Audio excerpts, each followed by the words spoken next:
The story opens in a packed courtroom in Atlanta, Georgia. The atmosphere is tense, with reporters, family members, and spectators filling the benches. At the heart of the case is Danielle Rivers, a brilliant and passionate black civil rights attorney. She's here to represent Malik Johnson, a 19-year-old black man accused of armed robbery. The charges seem dubious, backed by shaky evidence, and it's clear to Danielle that this is another case of racial profiling, a theme that has become all too familiar in her career. Danielle's father, once a respected state senator, instilled in her the importance of justice and integrity. She's a woman of conviction, determined to fight against the injustices that have affected her community.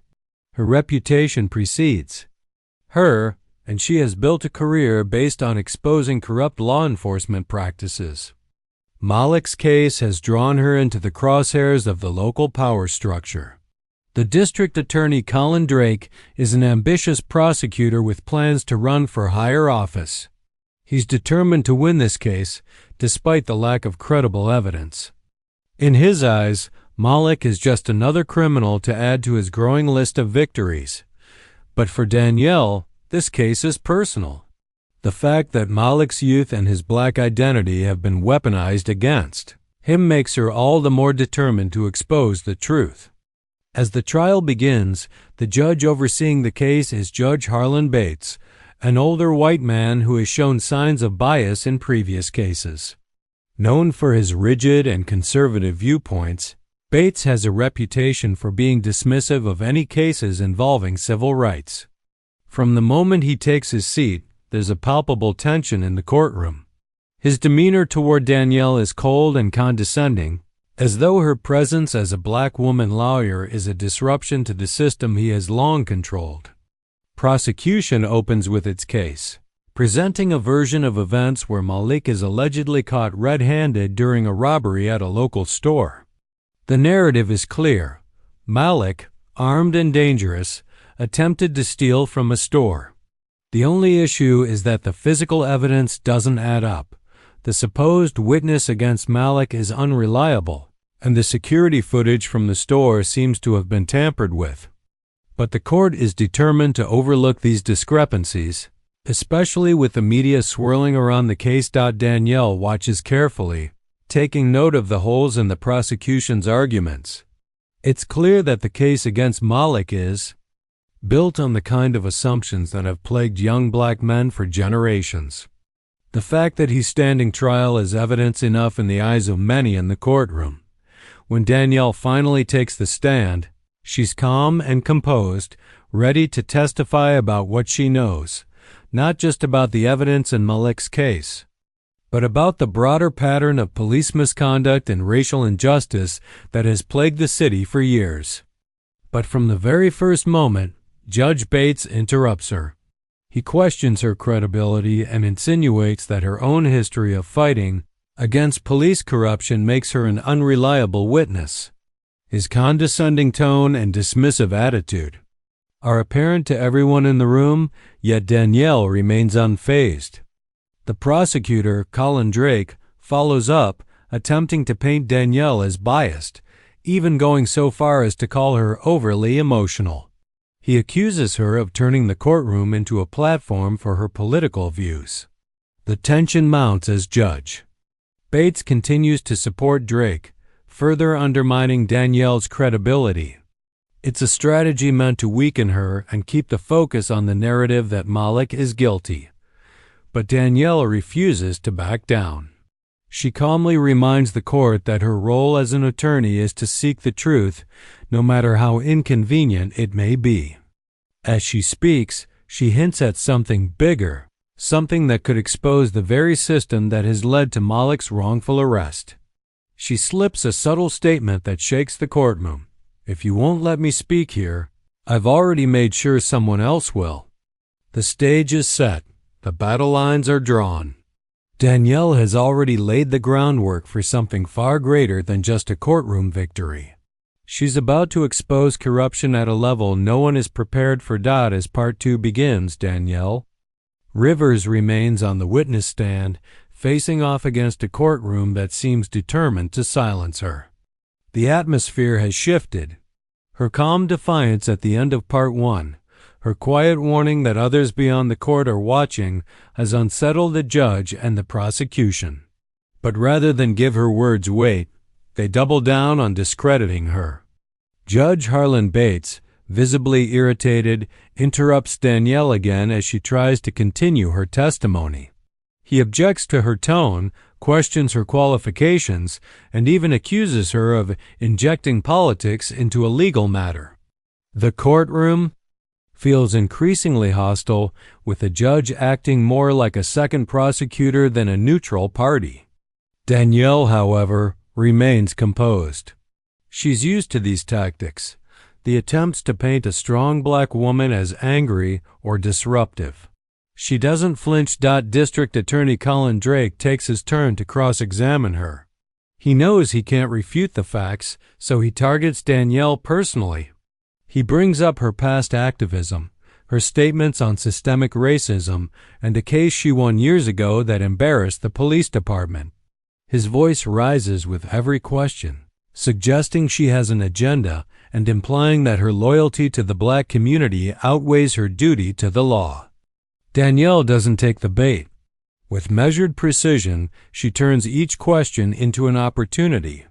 When Drake brings up her bias, she responds, "Bias is when someone ignores facts. What I bring to this courtroom are facts the system would prefer to overlook."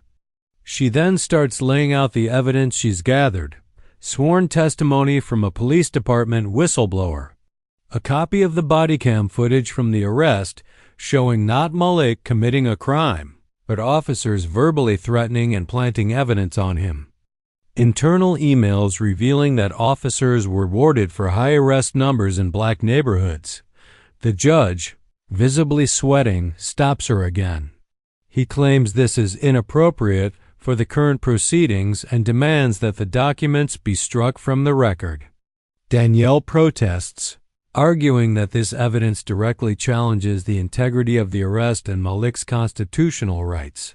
But the judge warns her, one more disruption and she'd be held in contempt. Still, Danielle presses on. She pulls out a flash drive, holding it up for the court.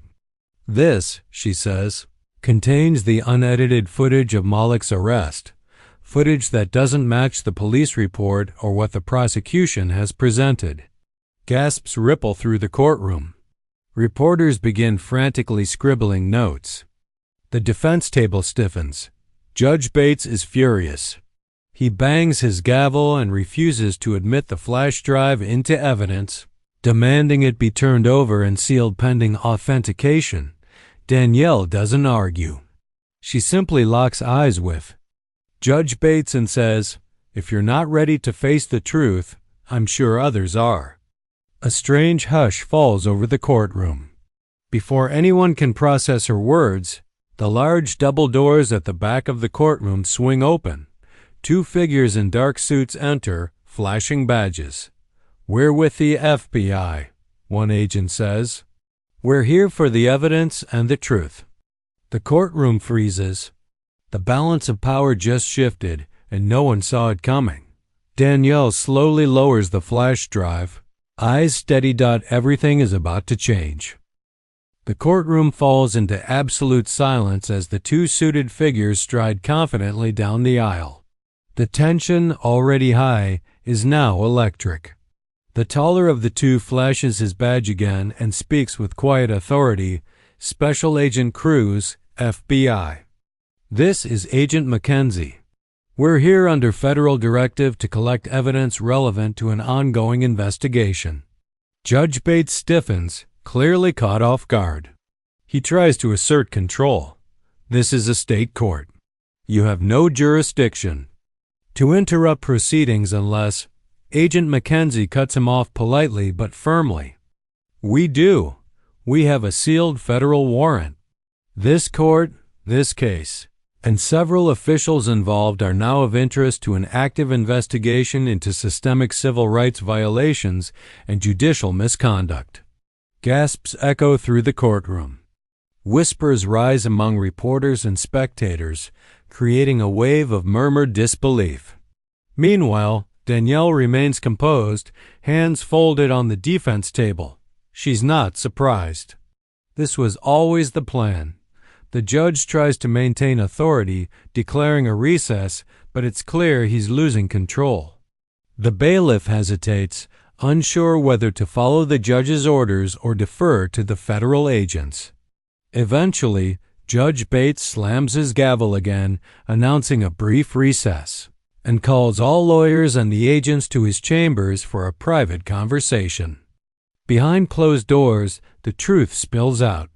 The FBI agents reveal that Danielle has been working with them for months, secretly assisting in a federal investigation targeting not just the arresting officers in Malik's case, but an entire chain of corruption involving local law enforcement, court officials, and political figures.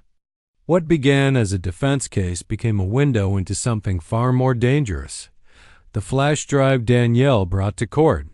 It doesn't just contain the body cam footage of Malik's arrest, it holds hours of leaked internal footage from other questionable arrests, text messages between officers bragging about planting evidence, and a spreadsheet of incentives given to officers based on successful arrests, almost all in black and brown neighborhoods.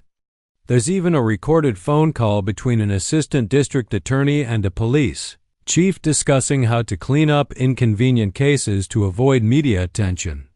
Judge Bates demands to know how Danielle got this information and whether she violated legal procedure.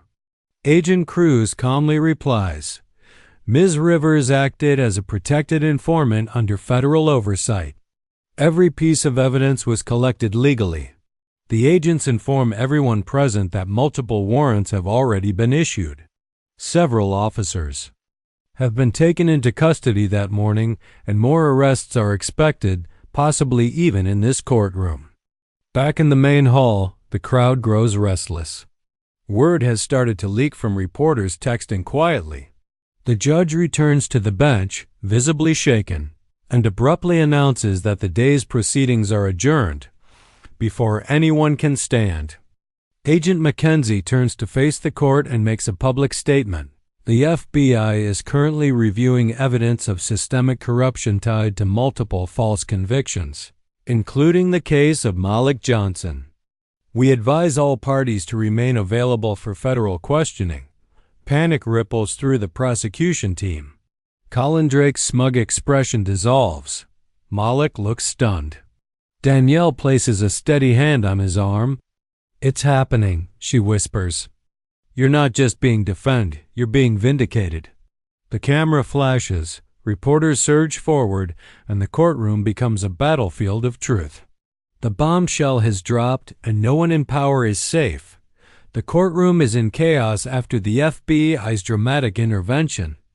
Whispers, gasps, and shocked glances fill the room as the agents formally close the session and escort Danielle, Malik, the judge, and key legal personnel into a secured conference room.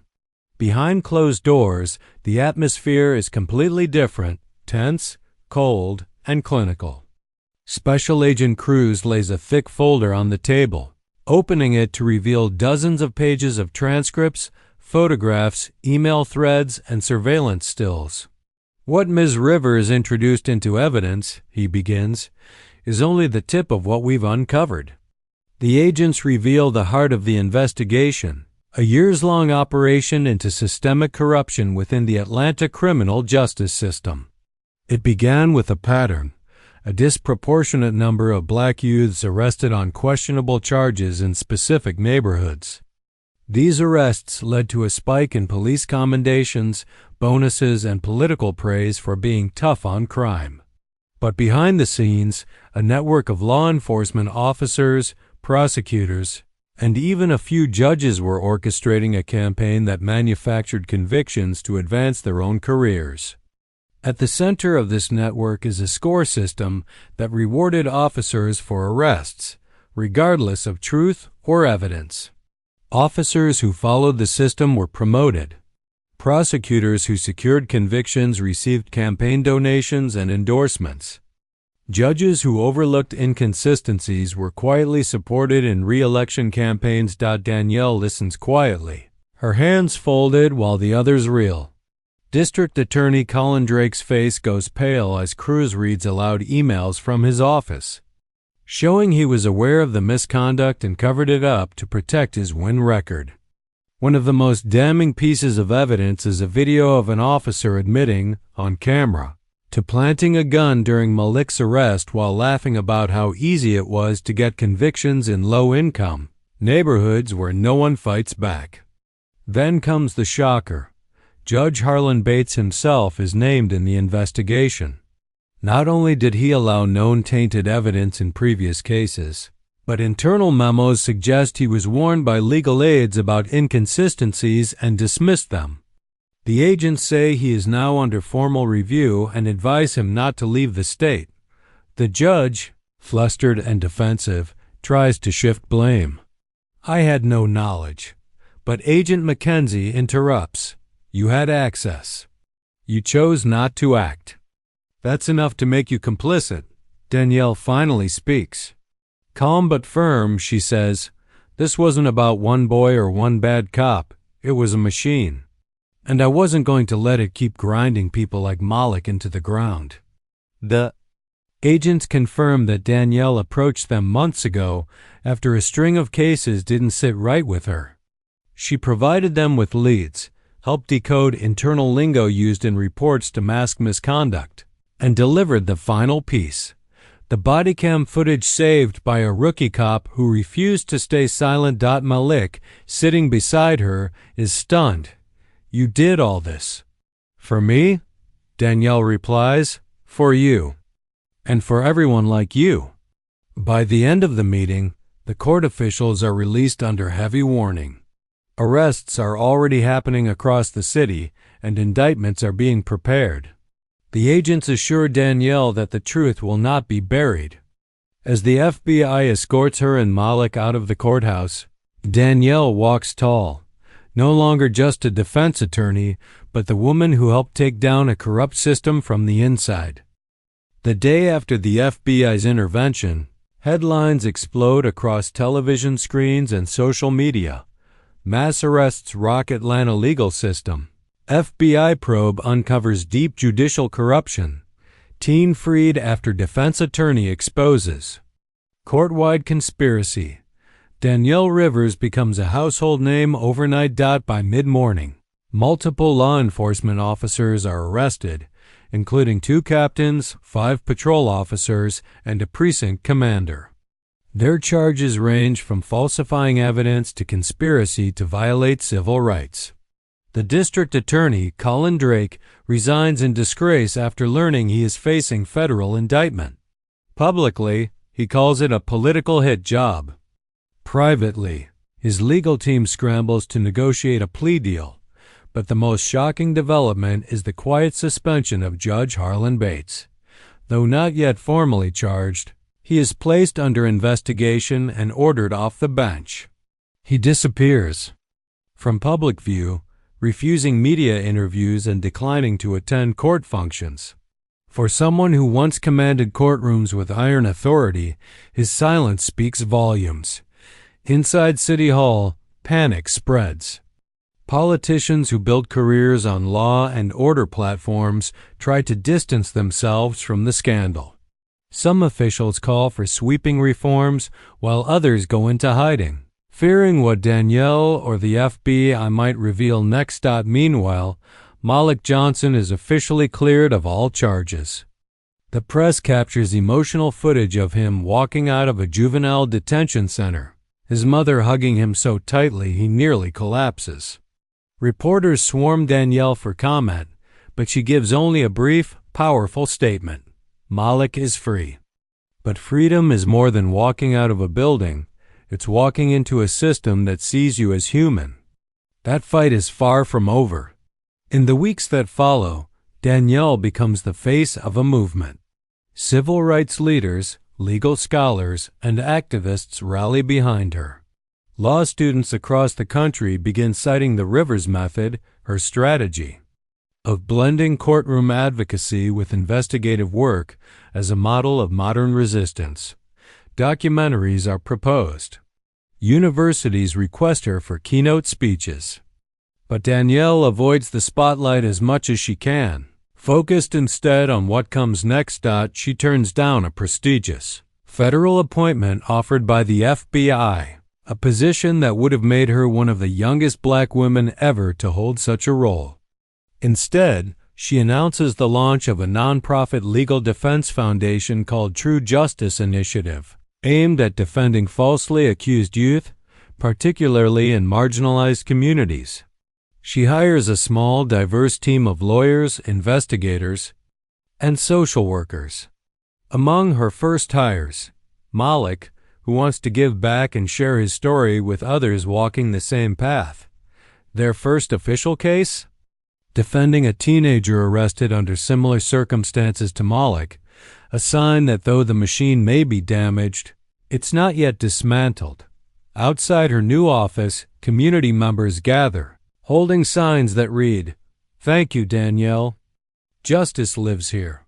One voice can change everything." In the final moments of this chapter, Danielle stands in front of a mural being painted on a wall near the courthouse, a portrait of her and Malik. Under the words, "She took the stand and took down the system." Her work has just begun. Months have passed since the courtroom drama that shook Atlanta and exposed a corrupt legal system. But the impact of Danielle Rivers' stand has only grown stronger. What began as a single defense case has become a national movement for legal reform, racial justice, and systemic accountability. The fallout continues. More arrests have been made, including 2 more judges and a prominent campaign donor linked to the arrest for reward scheme uncovered by the FBI. Entire case files from the last 5 years are under review, with dozens of convictions overturned and others pending retrial. The Georgia State Bar has launched ethics investigations into multiple attorneys. For the first time in decades, the justice system is being held accountable by its own people, pushed by pressure from the public and the undeniable evidence Danielle helped bring to light. Danielle, meanwhile, has turned down offers from powerful law firms, speaking tours, and even a lucrative book deal. Instead, she's fully immersed in growing her organization, the True Justice Initiative. The nonprofit has already taken on over 30 cases in its first quarter, ranging from wrongful arrest to post-conviction relief. It operates out of a modest building in downtown Atlanta, once an abandoned courthouse records office, now transformed into a hub of hope. Malik Johnson, once just a scared teenager fighting for his life, has found new purpose. With Danielle's mentorship, he's become a youth advocate, sharing his story in high schools, community centers, and detention facilities. His message is simple but powerful. I was never supposed to survive the system, but I did. And now, I'm going to help others do the same. Public support pours in from across the country. Donations fund expansion into neighboring counties. A team of young black and brown lawyers, many inspired by Danielle, begin applying for internships. At her office, law schools ask her to design curricula based on the strategies she used to expose institutional corruption. One day, Danielle returns to the courthouse, this time not as an attorney, but as a guest speaker for a class of newly sworn-in public defenders.